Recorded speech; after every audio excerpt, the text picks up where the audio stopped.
अस्सलामुअलैकुम। राशिद अली निज़ामी। स्टूडेंट्स, आज मैं क्लास 10th की English chapter number 17 page number 65 से स्टार्ट हो रहा है, 66 और 67 राइट। जो टाइटल ऑफ द लेसन है the inheritors. Inheritors, you know, heritors means वारिस।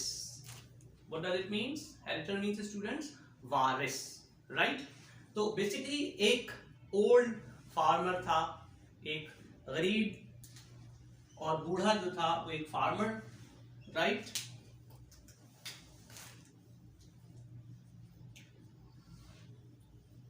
और उसके दो बेटे थे। कितने बेटे थे स्टूडेंट्स के? दो बेटे थे। एक का नाम आजम था और दूसरा जो था मौजम था।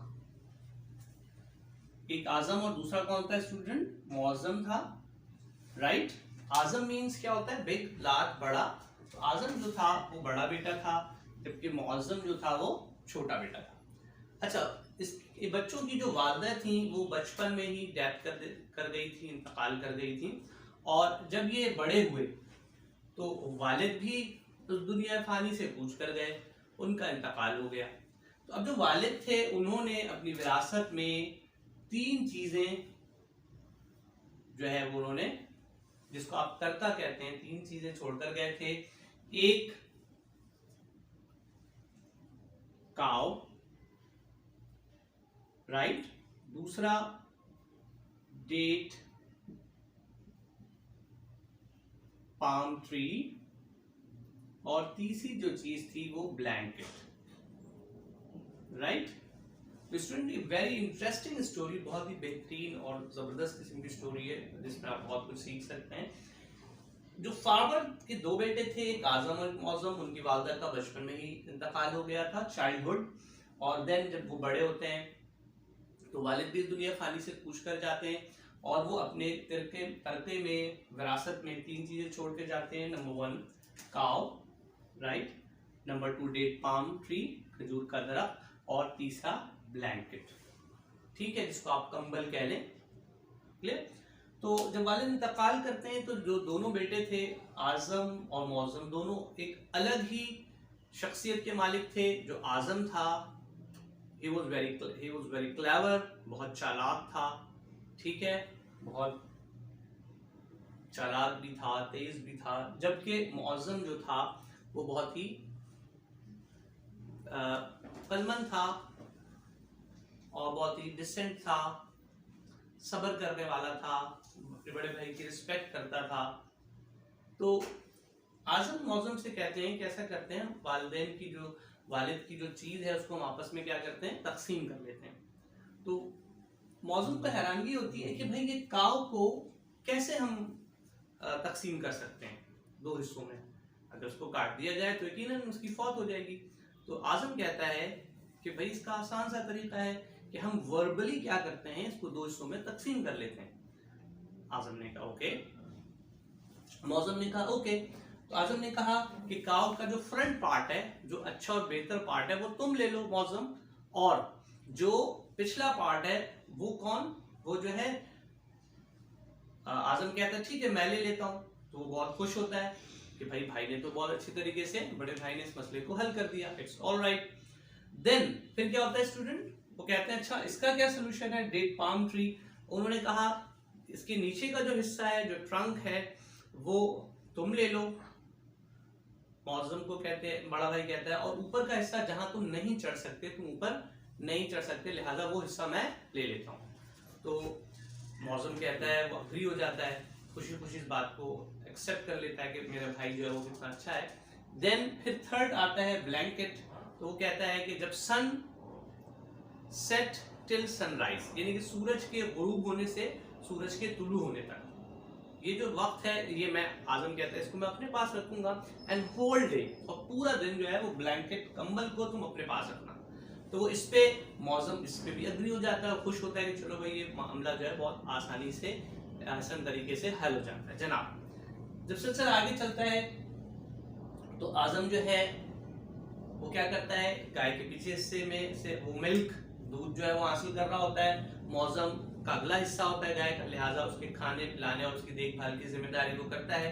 और आजम जो है वो मौजम को बहुत ज्यादा चापलूसी कह ले, ठीक है, सिर्फ उसको अप्रिशिएट करता है, लेकिन दूध का एक कतरा भी नहीं देता। वक्त आगे की तरफ बढ़ता है। इसी तरह जब खजूर पक जाते हैं तो ऊपर चढ़ के खजूर को आजम तोड़ लेता है, और जबकि मौजम जो है वो दरख्त की देखभाल, उसको पानी देना वो करता है, लेकिन एक खजूर भी, a single date does not give to मौसम।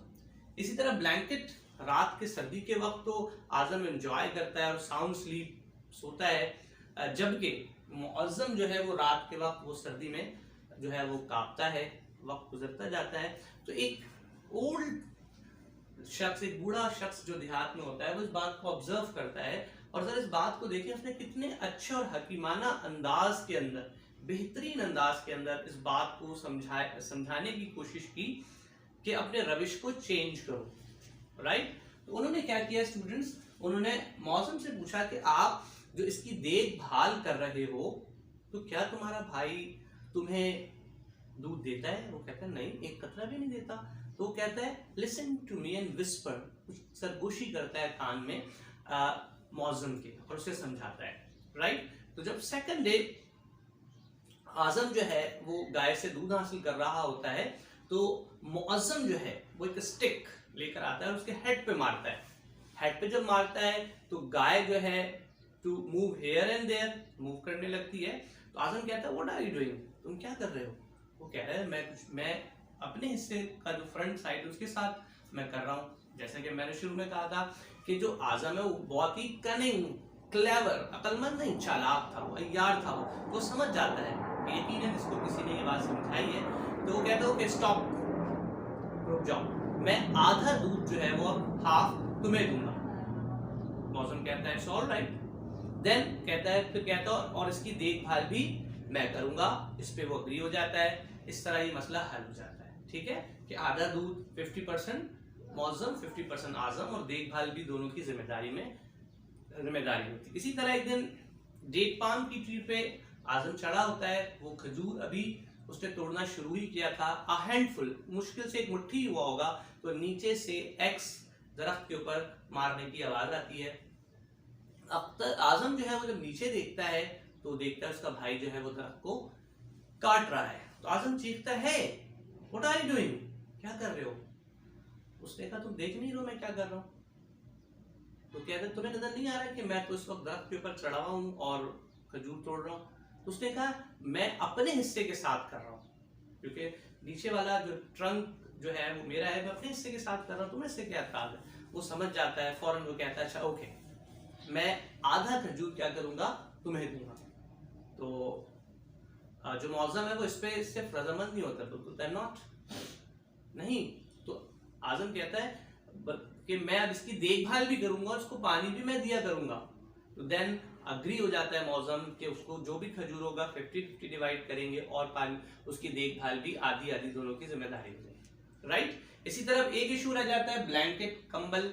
जब नेक्स्ट नाइट आजम रात के वक्त जैसे ही कंबल को ओढ़ने की कोशिश करता है, देखता है वो वेट, भीगा हुआ है, तो बहुत परेशान होता है। एंड जस्ट ही कॉल्ड मौसम, बुलाता है कि मौसम ये क्या है? उसने कहा ओके, क्योंकि दिन के वक्त इसकी मिल्कियत मेरे पास है, मेरी खुशी जो होगी मैं उसके साथ वो करूंगा। वो समझ जाता है, कहता है ओके भाई, अब हम ऐसा करते हैं, नेक्स्ट डे से, अगली रात से हम दोनों इसी ब्लैंकेट को क्या करेंगे, शेयर करेंगे।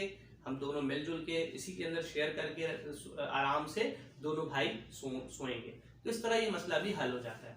तो अब स्टूडेंट्स के इसका सेंट्रल आइडिया क्या है, देखें, सोचें। बेहतरीन ये है कि इंसान को चालाक बिल्कुल नहीं होना चाहिए, एक इंसान को अक्लमंद होना चाहिए, समझदार होना चाहिए, फहमो फरासत उसके अंदर होनी चाहिए।